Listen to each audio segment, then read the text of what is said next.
The illusion of control and the birth of pain. Have you ever felt like no matter how hard you try, you're still vulnerable to life? To people's opinions, their rejection, their betrayal? Like there's an invisible thread pulling you back into pain, even when you've done everything to appear strong? You are not alone.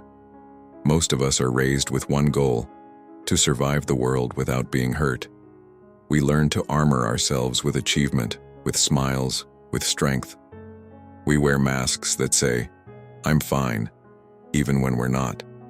We try to be untouchable, not out of pride, but out of fear. But here is a truth most are too afraid to face. As long as you try to avoid pain, pain controls you. Carl Jung understood this more deeply than anyone. He didn't see pain as a failure or a punishment, but as a signal, a message from the unconscious that something within us has been left unseen, unheard, unloved. What hurts you is not just what happened to you. It's how it echoes inside you. It's the wound that never closed. It's the abandonment you internalized as unworthiness. It's the silence you interpreted as proof that your voice doesn't matter. You might think you're suffering because of what someone did, the words, the betrayal, the loss. But that's not the full story. Jung would tell you, the pain didn't start there.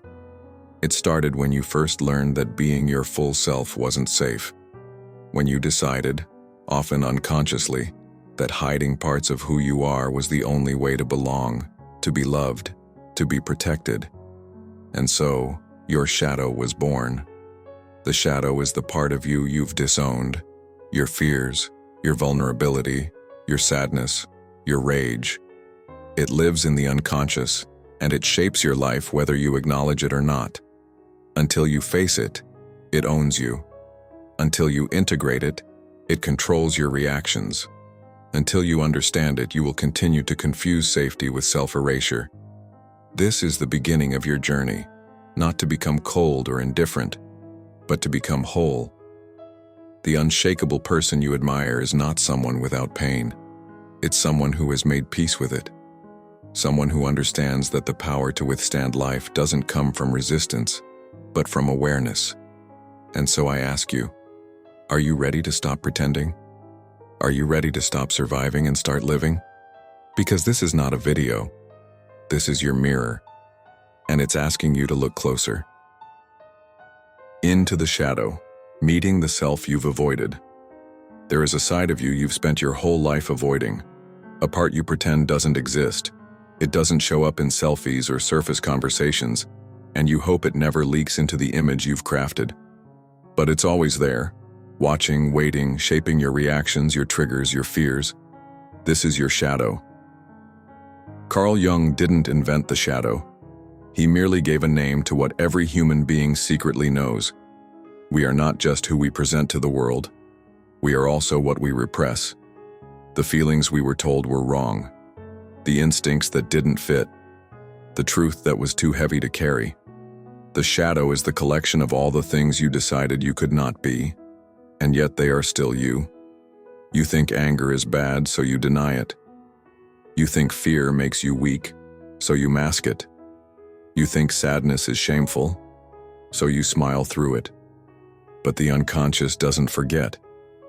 And when the time is right, or terribly wrong, your shadow leaks through the cracks. In the tone you didn't mean to use. In the jealousy you couldn't explain. In the resentment that poisons your relationships. In the anxiety that comes out of nowhere. You think you're overreacting to what someone said today, but you're not. You're reacting to a wound from years ago. One that was never acknowledged. One that still believes it's unworthy, unsafe, unloved. Jung said, "Until you make the unconscious conscious, it will direct your life, and you will call it fate." This is not philosophy. This is real life. This is why you keep ending up in the same kind of relationships. Why you sabotage opportunities you've worked hard for. Why you feel like something is wrong with you even when everything on the outside looks fine. But here's the truth. There is nothing wrong with you. There is only something unseen within you. And what is unseen controls you. Meeting your shadow is terrifying. It means owning the parts of you that don't match your ideals. It means admitting that you're not always kind, not always right, not always in control. But it also means freedom. Because the moment you acknowledge what you've been running from is the moment it stops chasing you. You do not heal by denying your darkness. You heal by giving it a seat at the table. Not to rule your life, but to be understood. True inner strength comes from integration, and integration begins with honesty. So ask yourself, what parts of you have you banished to the dark? What truths about yourself make you uncomfortable? What do you most fear others discovering? Whatever your answers are, that's your shadow. And that's where your journey to wholeness begins. You were never meant to be perfect. You were meant to be complete. And until you meet your whole self, you'll always feel incomplete, no matter how strong you pretend to be. The wounds that speak, listening to what hurts. Pain is not your enemy, it's your messenger. You've been taught to silence it, to suppress the ache, to cover it with distractions, to shame yourself for feeling too much. You've heard the phrases, "Get over it," "Don't be so sensitive," "You're too emotional." So you started to believe that your feelings were the problem, that if you were just tougher, you wouldn't hurt. But Jung saw pain differently. To him, pain wasn't just a burden. It was the voice of the soul calling you back home. Your suffering is not random. It doesn't come from nowhere. It's rooted in meaning. And that meaning is buried deep in your psyche, waiting to be uncovered. Every time your heart aches, every time your stomach tightens, every time your chest feels heavy, your unconscious is speaking to you. But are you listening? The sadness you feel when you're left out isn't just about the present moment. It's echoing from a place in the past where you were forgotten, dismissed, or unseen. The anger that erupts out of nowhere is often a shield, not for violence, but for vulnerability. And the numbness you feel? That's pain too.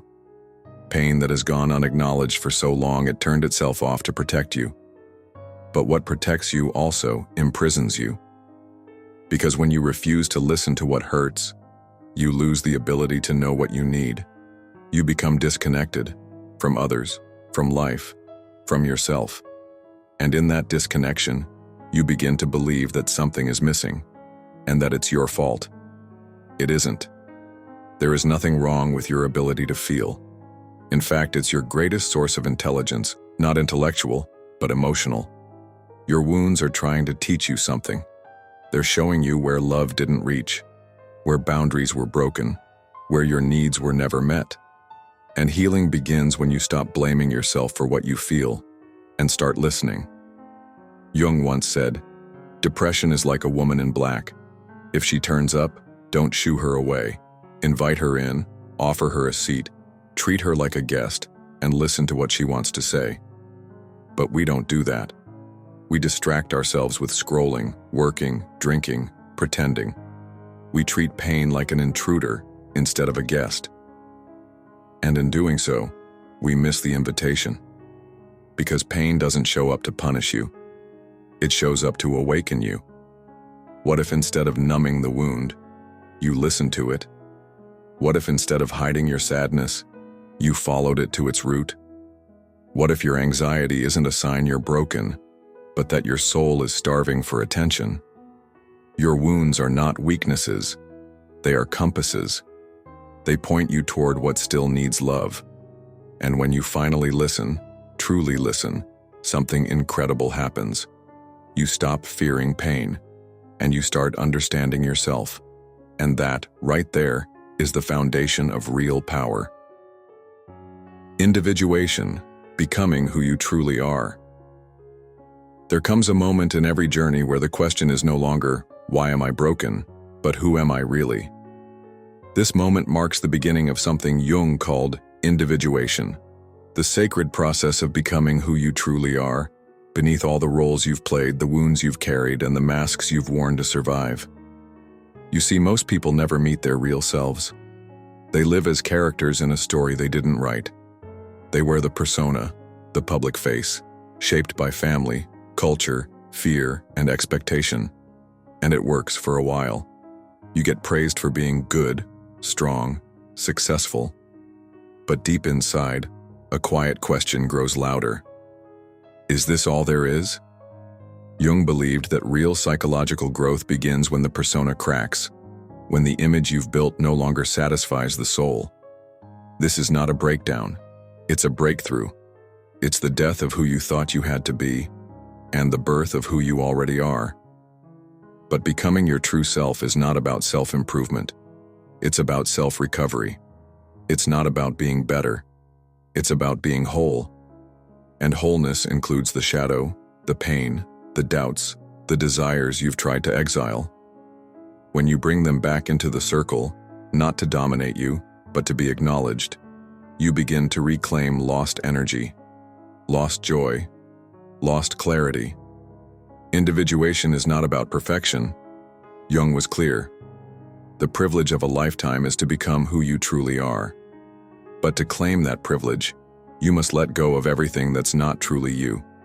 The need to be liked by everyone, the addiction to control, the belief that you're only valuable when you're productive, the shame that told you you're not enough. You are not here to fulfill someone else's expectations. You are here to embody your full integrated humanity. That means making peace with your contradictions, the part of you that wants to be seen and the part that hides, the part that loves and the part that resents, the part that's courageous and the part that's terrified. You are not a fragmented being in need of fixing. You are a complex, beautiful paradox, a soul with depth. And that depth deserves your attention, your curiosity, your compassion.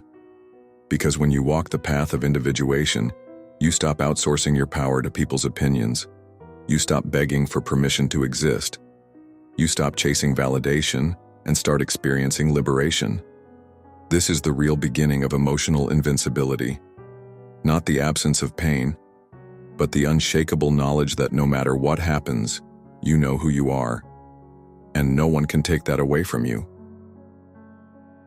The strength of clarity, how awareness transforms pain. You were taught that strength means suppression, that the strong don't feel deeply, don't flinch, don't fall apart. But Carl Jung knew the opposite was true. True strength is not suppression, it's clarity.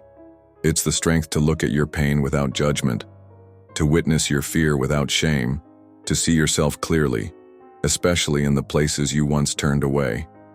Awareness changes everything. You may think that feeling broken is a flaw, that being triggered means you're weak.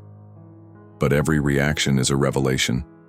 Every emotional charge is a signal, not of fragility, but of something unresolved, something alive inside you that longs to be seen. When you start paying attention to what disturbs you, something powerful happens. You stop blaming others for your pain. You stop feeling powerless. You start understanding what the pain is really about. A harsh comment isn't just a moment, it's a mirror. A betrayal isn't just about them.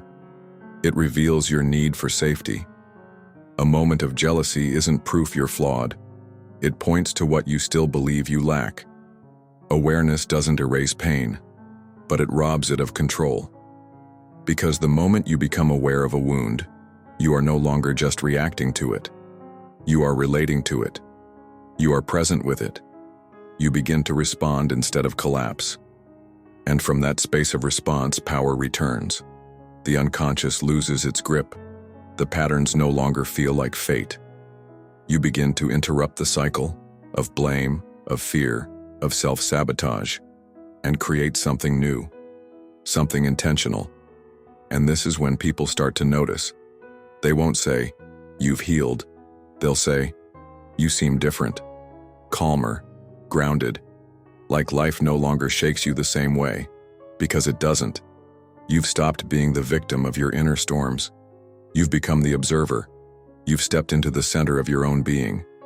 And from that center, pain may still knock, but it won't take over.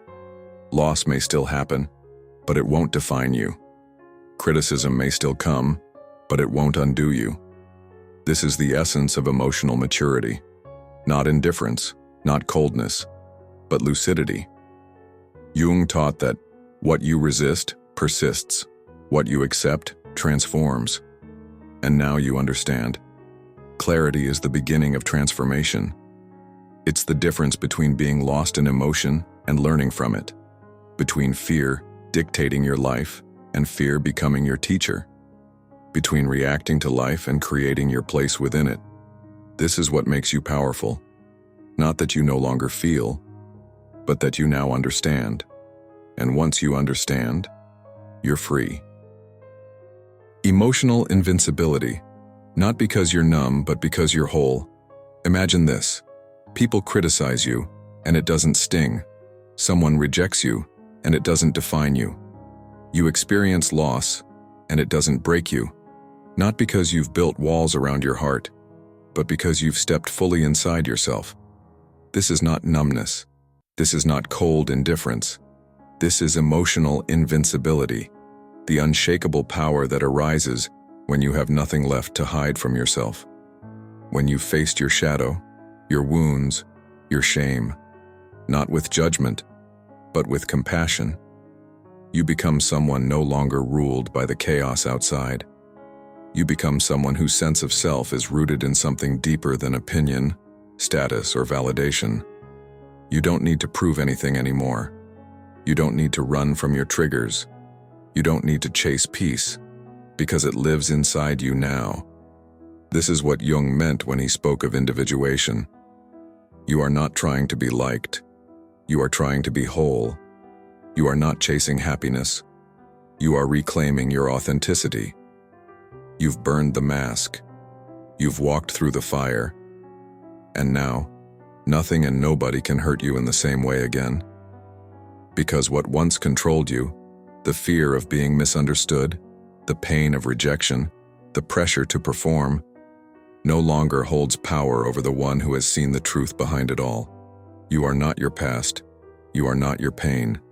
You are what remains after the storm, and the world will still try to shake you, but it won't find a crack, because your strength is no longer armor, it's awareness. If you've made it this far, you're not just a viewer, you're a seeker, a soul brave enough to walk the path most avoid, to look within when others blame the outside, to rise not by hiding your pain, but by transforming it. This is just the beginning.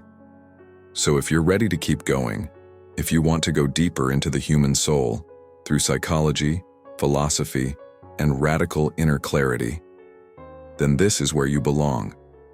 Subscribe to Tiptop Tidbits and become part of a movement that doesn't run from life but faces it fully. The next video is already waiting for you, and trust me, you won't want to stop now. See you there.